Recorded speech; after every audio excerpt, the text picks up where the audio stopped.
सभी को जय जिनेंद्र। देखिए, आचार्य अमृतचंद स्वामी महाराज पुरुषार्थ सिद्धि उपाय में कितना अच्छा कथन कर रहे हैं।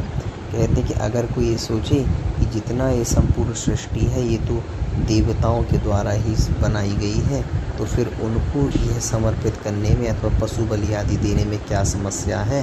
तो आचार्य महाराज कह रहे हैं, धर्मो ही देवताभ्या प्रभवति, यानी धर्म जो है देवताओं के द्वारा ही बनाया गया है। ताभ्या प्रदेयम यह सर्वम, इसलिए उनको तो सब कुछ ही दे देना चाहिए। अथवा हम कोई पशु बलि भी करते हैं तो उसमें कोई हिंसा नहीं है, अगर कोई ऐसा माने तो।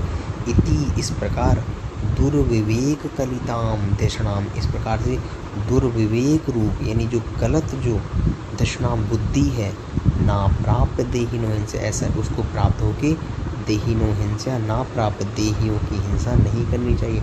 अगर कोई ऐसा सोचे कि भाई पशु बलि आदि देने में, यज्ञ में हिंसा करने में कोई समस्या नहीं है, क्योंकि सब कुछ तो उन्हीं भगवान के द्वारा दिया गया है, तो उन्हीं को तो समर्पित कर रहे हैं। तो कह रहे नहीं, अगर उनके द्वारा बनाया गया और उनको ही समर्पित कर रहे हो, इस प्रकार की अगर तुम्हारी दिशनाम बुद्धि है तो ना प्राप्त देहिनो हिंसा, तो ऐसा मत करो।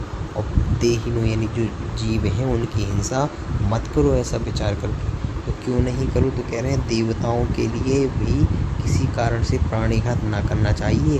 कोई मूर्ख कहा करते हैं कि धर्म के कर्ता जब देवता ही हैं तो उन्हें मनसाधिक बलि जो चाहो सो देना अयोग्य नहीं। तो यह कथन अविवेक से भरा हुआ है, इसे मान नहीं करना चाहिए, क्योंकि हिंसा तो हिंसा ही है, आप किसी के लिए ही क्यों ना दें। इसलिए आचार्य महाराज कह रहे हैं कि जो देवताओं को जो ऐसा कहते हैं, जो ऐसी प्रश्न होते हैं लोगों के जो वैदिक परंपरा के हैं और पशु बलि आदि अभी भी करते हैं, तो यही कहते सब भगवान का है, उन्हें दे दिया, उसी के लिए करें। नहीं, उसको भी हिंसा में ही मानो। इस प्रकार से इसका अर्थ। सभी को जय जय।